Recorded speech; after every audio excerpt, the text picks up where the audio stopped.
Welcome back. नमस्कार, एक बार फिर से आप सभी का स्वागत है हिंदी साहित्य में। आज हम देखेंगे सरस्वती पांडे गोविंद पांडे के बुक से प्रेमचंदोत्तर युग, वहाँ से अध्ययन करते हैं। और चैनल को सब्सक्राइब, लाइक और शेयर करते रहिए। देखिए, यह जो वन लाइनर की बुक है, यह जब आप कंसेप्ट क्लियर कर लेते हैं, जब आप मूल किताबें पढ़ लेते हैं, जो भी मूल किताबें हैं, हिंदी साहित्य, हिंदी कहानी से जुड़ी हिंदी कहानी हम लोग पढ़ रहे हैं। हिंदी कहानी का विकास, प्रेमचंद युग, उसके बाद हम प्रेमचंद उत्तर युग यहाँ पे देख रहे हैं। तो यहाँ पे कंसेप्ट क्लियर होता है। आइए देखते हैं। लाइक शेयर सब्सक्राइब जरूर कीजिए।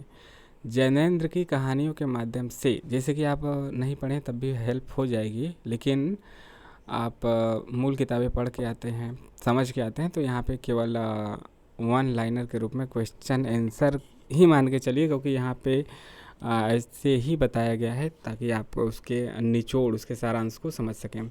जैनेन्द्र की कहानियों के माध्यम से पहली बार हिंदी साहित्य में व्यक्ति को महत्व मिला है। जैनेन्द्र की प्रथम कहानी खेल 1928 में विशाल भारत पत्रिका में प्रकाशित हुई थी, किंतु जैनेन्द्र ने फोटोग्राफी अपनी प्रथम कहानी माना है। यदि मतलब खुद जैनेन्द्र जी क्या मानते हैं, फोटोग्राफी को मानते हैं खुद उनको, लेकिन वैसे जो आमतौर पे माना जाता है वह माना जाता है आपका खेल को। तो दोनों बातें याद रखें कि जैनेन्द्र खुद किसको मानते हैं और आमतौर पे अधिकतर लोगों के द्वारा किसको माना जाता है। जैनेन्द्र की बात की जाए तो जैनेन्द्र के महत्वपूर्ण कहानी संग्रह और कहानियाँ निम्नलिखित है। कहानी संग्रह मतलब कि एक कहानी संग्रह के अंदर कई कहानियाँ, ठीक है। तो कहानी संग्रहों की बात की जाए तो फांसी 1929 की, वातायन मतलब ये किसी भी कहानी के नाम पे दे दिया जाता है, फिर उसमें कई कहानियाँ होती हैं। फांसी भी एक कहानी है, और कहानी का मतलब उस कहानी संग्रह है, तो कहानी संग्रह इसी नाम से है, तो उसमें कई कहानियाँ हैं। वातायन 1931 का, दो चिड़ियाँ 1934, एक रात 1935, नीलम देश की राजकन्या 1938, ध्रुव यात्रा 1944 का है, पाजेब 1948 का, जय संधि 1948 का। चर्चित कहानियाँ स्पर्धा है, पत्नी है, पत्नी काफ़ी ज़्यादा आपने सुना भी होगा जैनेन्द्र का, एक कैदी, गदर के बाद, बाहुबली, तत्सत, लाल सरोवर, मास्टर जी, जानवी और अपना अपना भाग्य। अपना अपना भाग्य भी काफ़ी ज़्यादा फेमस है और यह नेट के सिलेबस में भी है। क्वेश्चन यहाँ से पंक्तियों के रूप में आ जाते हैं कि किसका कथन है, क्यों है, किसके लिए है।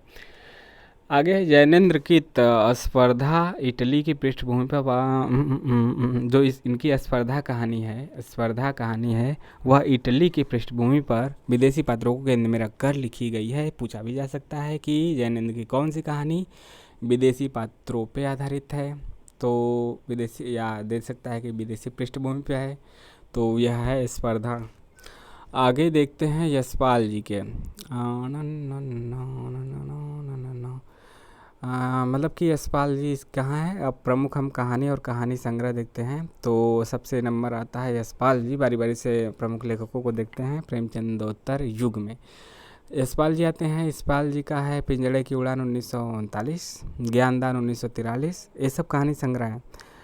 कहानी संग्रह का मतलब जिस नाम से है उस नाम से कहानी तो होती है, और उसमें कई कहानियाँ होती हैं। अभिशप्त 1943, तर्क का तूफान 1944, भस्मा भस्मा भस्मावृत चिनगारी 1946, ओ दुनिया 1948, फूलों का कुर्ता 1949, धर्मयुग 1950, उत्तराधिकारी 1951, चित्र का शीर्षक 1951, उत्तमी की माँ 1955, तुमने क्यों कहा था मैं सुंदर 1954, सच बोलने की भूल 1962, खच्चर और आदमी 1965, भूख के 3 दिन 1968 का है। इलाचंद जोशी अगले हैं, तो इनकी रचनाओं को देखते हैं, काव्य संग्रहों को, काव्य नहीं कहानी संग्रहों को।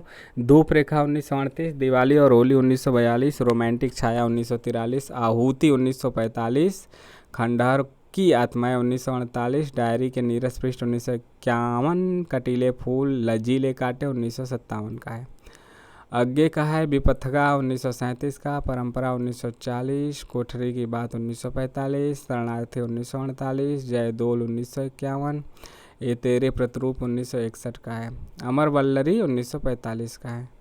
अगला है उपेंद्र नाथ अस का पिंजरा 1944, अंकुर 1945, छींटे 1949, बैगन का पौधा 1954, 70 श्रेष्ठ कहानियाँ 1958, पलंग 1961, आकाशचारी 1966 है। विष्णु प्रभाकर का है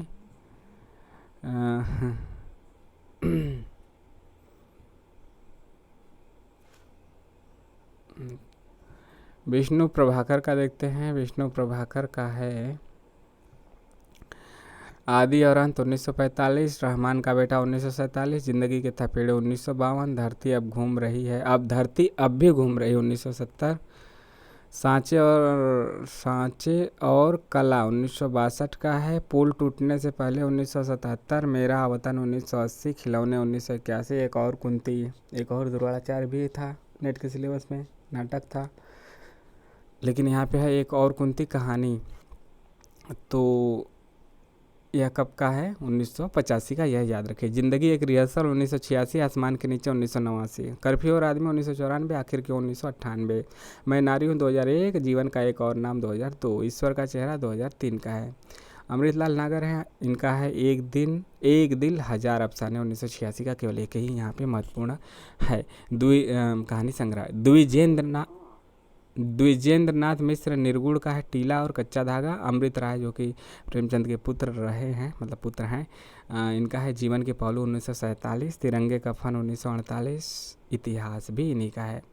रंगे राघव के कई कहानी संग्रह हैं, जिसमें से साम्राज्य का वैभव 1947, समुद्र के फेन 1947, देवदासी 1947, जीवन के दाने 1949, अधूरी मूरत 1949, अंगारे न बूझे 1951, इंसान पैदा हुआ 1951 का यह भी है। इलाचंद जोशी को हिंदी में मनोवैज्ञानिक कहानी लेखन परंपरा का प्रवर्तक माना जाता है। तो किससे माना जाता है? मनोवैज्ञानिक कहानी लेखन परंपरा का प्रवर्तक तो इलाचंद जोशी को माना जाता है। ठीक है, तो यहाँ पे प्रेमचंदोत्तर कहानी और प्रमुख कहानी संग्रह और कहानियाँ यहाँ पे समाप्त हुई। और इसके बाद देखिए समकालीन कहानी, मतलब यह भी उसी के बाद ही है। तो समकालीन कहानी और समकालीन कहानी से नई कहानी से समकालीन कहानी में नई कहानी से अब तक हम देखेंगे प्रमुख आंदोलनों को भी, प्रवर्तक को भी, कहानियों को, कहानीकारों को अगली कड़ी में। चैनल को सब्सक्राइब जरूर कीजिए, कैसा लगा या कमेंट के माध्यम से भी बताइए।